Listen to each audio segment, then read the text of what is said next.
Let us move on to the gang patch ban, which I'll be honest, if you look at the rhetoric and the discussion around this, and I was at the Prime Minister's press conference on Monday, there are a number of reasons the government are doing this, but it would seem primarily amongst them it's about making you feel safer, and that's not a bad thing, and it's because they promised to. What a novel concept for a government.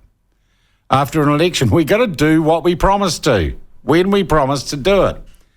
So the gang patch ban in public places already exists in places like hospitals and libraries and stuff, is being extended.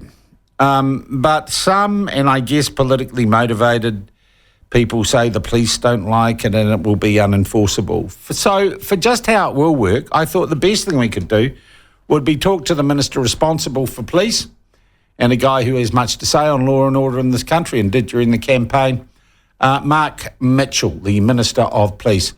Minister, welcome to the platform. Good to have you with us. Hey, good morning, Sean. Thanks for having me on this morning. All right. Look, first, just as an aside, we didn't get into this story hugely because it seemed relatively minor. Have you recovered from Ginny Anderson being mean to you? Yeah. Yeah, to be honest with you, mate, I've got so much on. I've got the police portfolio, so I'm very focused on public safety, getting on top of the gang situation, retail crime. I've got corrections and making sure that our corrections staff are safe in their workplace. I've got emergency management, so I spent a lot of time down in Canterbury with the Port Hills fires, and I've got recovery. So I was in Gisborne for a recovery summit. Well, it did strike me that given your life history, some shrill Labor Party politician flapping her gums at you probably wasn't going to send you, to the hospital or have you crawled up in a fetal ball. No, I guess she certainly hasn't been front of mind for me. There's a lot of other things going on that I'm really focused on. All right, well, the gang patch ban is part of that. Look, firstly, I just want to clarify, when does the ban through the parliamentary process and the changing of the law actually come into effect? Have you got a date? No, we haven't got an exact date because what will happen is it'll go to its first reading, which will happen in the next 2 weeks, and then it'll go to it's going through a full select committee process, and that can take anywhere from sort of 6 to 9 months. So it will be this year, but I don't know. It'll depend on how many submissions are made and things like that. Yeah. Paul Goldsmith told us yesterday it's essentially to make people feel safer. And I guess as the Justice Minister, you kind of guys sort of handle this together. I want to ask you, on a practical level, and let's just do a hypothetical. A guy walks down the street, or two guys walk down the street wearing gang patches, and a policeman sees them, or a patrol car drives past, or someone rings up and says there are people with gang patches walking down the street. What happens next, in practical terms? Well, number one, Paul's right. It is about giving the public a greater sense of safety, because those patches are intimidating for anyone that has gang members walking around their local malls or in their communities or on the streets or in the cafe. They do feel intimidated by them, and they're designed to do that. And just remember that there's a trail of tears sitting behind each one of those patches, because they earn the right to wear one. So what happens when someone rings and says, "Oh, I'm feeling threatened. There are people with gang patches walking down the street"? Yeah, so the police will turn up and they'll require the gang member to remove the patch, and if they don't, then they have a power of arrest. And arrest them on what charge? Of wearing a gang patch? That's right, yeah, well, because they're failing to take it off. It's against the law. Okay, and what will be the penalty if they don't take off the gang patch?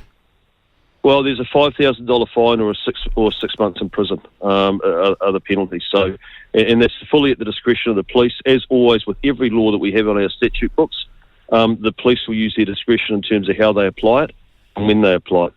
Okay. Do they confiscate the gang patch and the jacket?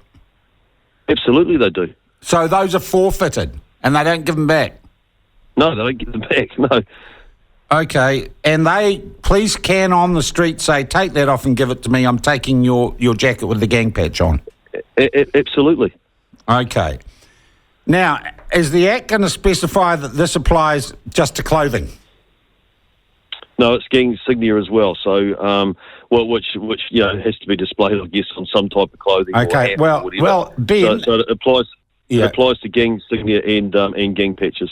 Okay, I want to bring Ben in here, Mark, Ben, Yep. Ben is a bit of an internet shopper, believe it or not, constantly whipping out his money card and buying all sorts of rubbish online. And guess, what did you find yesterday online, Ben, on Alibaba? Yeah, so AliExpress, the popular online marketplace, you can buy Mongrel Mob hoodies, Mongrel Mob t-shirts, Mongrel Mob tank tops. These are being shipped expressly to New Zealand. Mongrel Mob bath mats, Mongrel Mob throw pillows, if you're into interior design. And yeah, a number of caps as well. Caps, available. Basketball caps. shorts. Yep. Basketball shorts, Mongrel Mob all basketball. with the famed Mongrel Mob insignia on them. Yep. All right, and that's advertised. So, Mark, if I'm wearing or I'm holding or draped over my shoulders as a Mongrel Mob throw rug or bath mat, I get arrested for that too? Hey, listen, there's nothing illegal about advertising those products and people buying them, and if they want to, in the privacy of their own home, if they want to put on their Mongrel Mob... But I thought the insignia itself inspired fear. Well, if you let me finish those, Sean, I'll explain to you that there's nothing stopping them from buying those products online. There's nothing stopping them from putting their basketball shorts on in the privacy of their own home. There's nothing stopping them standing on their Mongrel Mob bath shower mat after they've had a shower. But if they take them out in public, then the police will confiscate them. Okay. One can presume, Minister, and this is serious, that the people making that merchandise are doing so with the express permission of the Mongrel Mob or of this gang, this organised criminal group, and that part of those profits flow to that organised criminal group. Now, it's all very well making people feel good, but how can we allow commerce which supports a criminal enterprise to continue? Well, I don't know, but I'm certainly not going to be the first one to step up that protects the rights of the Mongrel Mob in terms of who's using their branding, and we've just made their branding legal in public. No. What I'm saying is they are clearly making money off that. It's a licensed business operation by organised crime. So in a practical sense, isn't shutting that down, which supports organised criminal activity, just as important as the feel-good gang patch ban? Well, let me be really clear. Any illegal activity that gangs are involved in, the police will clamp down on them, and they're very effective at doing that. What about activity that supports their illegal activity? Well, if it's legal, then they have the same rights as everyone else, Sean. But if it's illegal, then the police will take action on it, and they do. Okay. Look, the reality with this, and by the way, the ban, the patch ban is just one of four legs of the legislation that we're sort of bringing in. There's the non-consorting dispersal and aggravating factors as well. But the reality is this, is that you're going to have, a whole suite of academics and gang apologists and hand-wringers and coming out and crying foul, and the poor gangs. It's not going to knock us off course. We're very focused on what we want to do. We campaigned on this, and now we're rolling it out. And the gangs there's been the growth in gang numbers in this country in the last 6 years is atrocious. The levels of violence that they perpetrate in our community is completely, totally unacceptable. And we are very focused on making sure that we get on top of that problem.